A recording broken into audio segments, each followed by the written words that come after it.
almost everything you've ever been told about Helltown, Ohio is a lie. But not for the reasons you may think. Ghosts, demons, satanic rituals, and a government cover-up. Or was this simply another abandoned Ohio town that seemed to take on a life of its own? That's for you to decide. But what really happened to this forgotten city turned state park? Nestled deep within the shadowy recesses of Summit County, Ohio, Helltown stands as a chilling testament to the veil between mundane reality and supernatural speculation. Or so one would think. Where once stood a vibrant community, founded in 1806, now exists a landscape saturated with whispers of dark legends, government conspiracies, and paranormal encounters that continue to captivate the imagination of urban explorers and paranormal enthusiasts alike.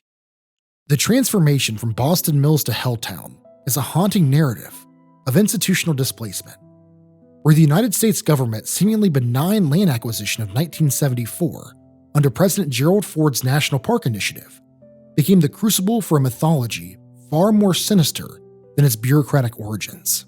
The forced exodus of residents, accompanied by boarded-up houses and cryptic road closed signs, created a perfect breeding ground for urban legends and speculation that would transform this abandoned landscape into a magnetic epicenter of supernatural folklore. Satanic rituals, mutant creatures, ghostly apparitions, and unexplained phenomena began to weave themselves into the very fabric of this deserted terrain, turning Helltown from a simple geographical location into a modern mythology. While the history is great and all, I think it's time to dive into what you came for. How did this seemingly ordinary town become a breeding ground for all sorts of supernatural phenomenon? The year was 1806, and the Connecticut Western Reserve pioneers arrived with dreams as vast as the untamed wilderness before them. They christened their settlement Boston Mills, a name that would echo through decades of transformation, mystery, and eventual abandonment. The town's early years were marked by a robust vitality, a testament to the pioneering spirit that carved civilization from the dense forests. As the 19th century progressed, Boston Mills evolved from a mere trading post to a thriving community, its prosperity increasingly tethered to the Western Reserve Chemical Company.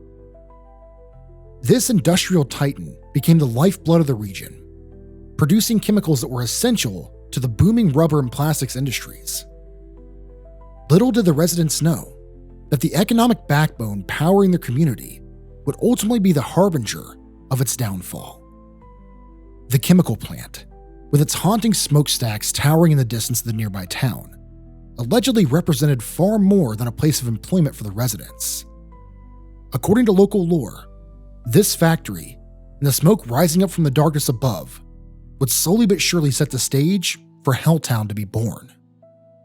The town's rapid decline was not merely an economic tragedy, but a whirlwind of chaos, with government intervention, environmental concerns, and the unstoppable march of progress. In 1974, what had once been a thriving community became a ghost of its former self when President Gerald Ford signed legislation allowing the National Park Service to acquire land through eminent domain, effectively dismantling the structure of local life. Residents watched helplessly as their homes, businesses, and generations of family history were systematically erased, with many properties left boarded up and decaying. A metaphor scrawled on one of the abandoned walls captured their sentiment perfectly, saying, "Now we know how the natives felt." The fallout from the legislation did more than just remove locals from their homes. It set in motion a chain of events that can only be described as internet hysteria meets Zach Bagans' wet dream, with stories of demons and ghosts suddenly popping up behind every corner. The federal mandate of 1974 transcended a mere administrative action. It represented a profound disruption of human geography. Families deeply rooted in Boston Mills suddenly found themselves forcibly displaced, their generational histories abruptly severed by the impersonal machinery of institutional authority. Signs declaring government property and prohibited access appeared like silent sentinels, marking the displacement of families who had called this region home for generations. Up to this point, the story almost seems believable, almost expected if you're familiar with this part of Ohio. But like any good ghost story, it doesn't just stop there. According to some, the whispers of a genetic horror that haunted Helltown ran deeper than mere urban legend. Now, to me, this is where things go off the rails a bit, as any sort of legitimate documentation is next to impossible to find, apart from the occasional Reddit thread and WordPress website. But I don't believe we can fully discuss Helltown without at least mentioning the supposed mutations caused by the poisoned water supply. With that being said, chemical contamination from the Western Reserve Chemical Company had transformed the once peaceful community into a biological nightmare, where human bodies became twisted canvases of industrial devastation. Residents found themselves trapped in bodies experiencing grotesque changes. Limbs developing abnormal growths, neural pathways warping in unpredictable patterns, and cognitive functions fragmenting like shattered glass. Supposedly, children born during this period displayed horrifying developmental anomalies, some with limbs growing at impossible angles, others experiencing rapid, uncontrolled cellular mutations that defied medical understanding. Behavioral disorders became commonplace, with affected individuals experiencing sudden mood shifts, unexplained aggression, and cognitive disintegration that left families watching helplessly as their loved ones transformed into unrecognizable shells of their former selves. The mutations weren't just physical. They represented a profound biological rebellion against the toxic chemicals that had infiltrated every cellular membrane, every genetic sequence in the human inhabitants of this doomed town. Where once stood a community, now existed a living laboratory of environmental catastrophe, a silent testament to the devastating consequences of unchecked industrial contamination and governmental indifference. That is, if you believe this dark retelling that seems to resurface every few years online. Now, where would this story be if it just stopped there? The government's alleged cover-up of Helltown reads like a chilling narrative of institutional betrayal. Behind closed doors and bureaucratic smokescreens, officials systematically suppress the horrifying truth about chemical contamination from the Western Reserve Chemical Company. Whispers of genetic anomalies, physical deformities, and neurological disorders were hushed, with government agencies working meticulously to erase any documentation that might expose their complicity. Residents who experienced inexplicable health issues found themselves trapped in a labyrinth of denial, their medical records sanitized, their experiences marginalized. The very institutions meant to protect them became architects of a calculated silence, manipulating narratives to prevent public exposure of the environmental disaster that had transformed an entire community into unwilling experimental subjects. This calculated suppression wasn't merely about protecting corporate interests, but about maintaining a carefully constructed facade of government infallibility. A grotesque dance of power, where human suffering was reduced to an inconvenient footnote in bureaucratic archives. If this is true, and that's a huge if, then this betrayal of people's trust for the interest of corporate denial is unfathomable and unacceptable. There is so much more to Helltown than a supposed cover-up, though. As I have previously mentioned, many believe that while lurking in the shadows of this forgotten town, you shouldn't be surprised to see something looking back. Deep within the shadowy recesses of Helltown's abandoned terrain, a mysterious tunnel stands as a testament to the region's macabre reputation. Local folklore whispers of a tragic accident that transformed this innocuous passageway into a supernatural conduit between the world of the living and the dead. According to the persistent legends, this tunnel is not merely a forgotten infrastructure, but a haunting ground patrolled by the restless spirit of a man who met his untimely end within its dark confines. There is, however, very little surrounding the supposed death. I struggle to find any concrete dates or even a cause of death. But I feel like if we're going to discuss these legends, this one could not be ignored. Witnesses and paranormal enthusiasts claim that the apparition of this deceased individual roams the tunnel, his spectral form a grim sentinel forever bound to the site of his fatal accident. This spirit is said to manifest with an eerie, watchful presence, sometimes glimpsed as a translucent figure moving through the tunnel's shadowy interior. Other times, heard as a faint, melancholic whisper echoing against the cold stone walls. Some brave souls who have ventured near the tunnel speak of an inexplicable sense of dread, a bone-chilling sensation of being observed by an unseen, mournful presence that seems trapped between the realms of life and death, forever condemned to haunt the very place where his mortal journey came to an abrupt and tragic end. What kind of abandoned town would this be if it didn't have its own Crybaby Bridge? I covered the urban legend of the Crybaby Bridge here on this channel some years ago. I have always been fascinated about this particular urban legend, solely due to the consistent nature of the story. No matter what state you find yourself in, you can almost guarantee that one is nearby. Anyway, nestled across the murky waters of the Cuyahoga River stands an old bridge which allegedly harbors a macabre legend that has echoed through generations of local folklore. According to legend, this bridge was once the site of an unthinkable tragedy: an infant ruthlessly thrown to its death by an unknown perpetrator. Local ghost hunters and paranormal enthusiasts speak of an eerie phenomenon that occurs when unsuspecting travelers stop their vehicles on this bridge. A mysterious layer of dust allegedly forms, etched with tiny, ghostly footprints, silent witnesses to an incomprehensible act of violence. These spectral imprints serve as a haunting reminder of the lost child, a testament to the lingering grief and supernatural energy that seems to permeate this desolate landscape. While skeptics dismiss this story as mere urban myth, those who claim to know Helltown understand that here, the boundary between reality and legend becomes hauntingly thin, and every abandoned bridge, every forgotten road, carries its own whispered secrets. We couldn't discuss Helltown without mentioning the small white chapel that stands as a haunting guardian of the urban legend. Its pristine exterior concealing dark rumors that have circulated for decades. Local folklore speaks of this unassuming church as a hub of sinister activity, its walls reportedly witnessing unspeakable rituals performed by those dedicated to darker spiritual practices.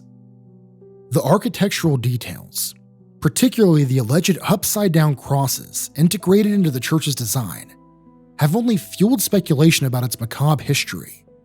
Some locals insist that these are not mere architectural flourishes, but deliberate symbols of occult worship, claiming that Satanic practitioners use this once sacred space for their most blasphemous ceremonies. Whispers tell of animal sacrifices conducted in the church's shadowy interior, with persistent rumors of a hermit dwelling in the basement, who violently chases away any curious intruders.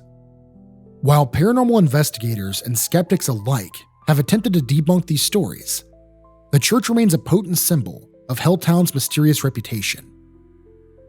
I would be remiss here not to briefly mention the chokehold that the Satanic panic had on Ohio while I was growing up. Years ago, I did an entire video on the Satanic panic, and I feel that this would be a great time to share one of my personal experiences in the matter. Growing up in the late 90s and early 2000s in small-town Ohio, my neighborhood was rocked when a serial killer was caught just a block away from where I lived at the time. After he was caught, I even at a young age noticed a stark change in my community, where before my friends and I would not often be told when to come home, just be in time for dinner, we were now given a much stricter set of rules. My friends and I suddenly had very strict curfews. We were told not to go after dark and never, ever go near the woods. I was a very curious child, So of course, I asked why. I was shocked to hear that my friends and I had to steer clear of the woods, not because of your traditional monsters, but because there were cultists in the woods doing satanic rituals that were waiting to sacrifice us to Satan. At the time, I had no idea why so many adults seemingly changed their minds overnight. But I now know that this is the result of the satanic panic that plagues so many small towns at this time. One big thing to remember though, my parents were among those who believed that the world was going to end in the year 2000 because of Y2K. So, like everything else in this video, I would take this too with a grain of salt. While most think of innocent childhood memories at the sight of a bright yellow school bus, those who've allegedly seen the phantom school bus in Helltown have a completely different feeling: terror. Local lore speaks of a horrifying tragedy that transformed this ordinary vehicle into a mobile tomb of supernatural dread. According to the tale, the bus was once filled up with innocent children, traveling to what should have been a routine school trip, when suddenly, their journey was violently interrupted by an unspeakable evil. Some versions of the story claim a serial killer ambushed the bus, methodically slaughtering every child aboard, while other, more sinister accounts suggest that the murders were ritualistic sacrifices performed by the rumored satanic cult that supposedly haunted the region. Locals who dare to approach this rusting vehicle report inexplicable phenomena. Faint, childlike whispers echoing from within. Ghostly faces momentarily visible through dust-streaked windows. And an overpowering sense of profound, heart-wrenching sorrow that seems to emanate from the bus itself. Ghost hunters and paranormal enthusiasts have long been drawn to this macabre artifact, hoping to capture evidence of the lingering spirit said to inhabit its decaying interior. Interestingly, while the legend has grown to mythical proportions, more pragmatic investigators suggest the bus was simply a temporary residence for a family awaiting home repairs. A far less dramatic, but more rational explanation for its abandoned state. Yet, in Helltown, where reality and folklore blur like watercolors, the school bus remains a potent symbol of the mysterious and unexplained that continues to captivate the imagination of those drawn to its haunting presence. Now, one thing I can personally attest to is how unsettling some of these back roads and rural Ohio in general can feel, even to a native. The roads of Helltown are no different. But you can't forget to ask yourself, is this just my own fears multiplying and manifesting monsters into the woods that wouldn't otherwise exist? The twisted serpentine roads surrounding Helltown are not mere pathways, but portals into a realm of terror. The highway to hell and the ominously named End of the World Road wind through dense, shadowy forest like serpents of asphalt. Legends speak of these routes as conduits for darkness, where serial killers stalk the moonlit stretches and runaway mental patients lurk just beyond the peripheral vision of unsuspecting travelers. Motorcycle riders, in particular, are said to be vulnerable to nocturnal predators who emerge from the woods, their silhouettes promising swift and brutal death. Throats waiting to be slit by phantasmal hands that materialize from the inky darkness. Demonic entities are also rumored to possess vehicles traversing these roads, wresting control from the terrified drivers and steering them towards gruesome, predestined encounters with death. Allegedly, each curve holds a potential ambush. Each shadow conceals a potential murderer. And the very asphalt seems to pulse with an unholy energy that warns travelers, proceed at your own risk. But above all else, the place that I remember personally hearing about most is the Boston Cemetery, that sits like a silent witness to the abandoned landscape, its weathered gravestones supposedly holding secrets far darker than the surrounding wilderness. Local legends speak of an otherworldly realm where the boundary between life and death blurs into something profoundly upsetting. Shadowy figures are said to prowl the ancient markers, their movements disconnected from natural motion, weaving between tombstones with an ethereal deliberation that chills even the most skeptical observers. Strange dancing lights, described as phosphorescent orbs that pulse and drift without wind or logical trajectory, have also been reported by numerous onlookers.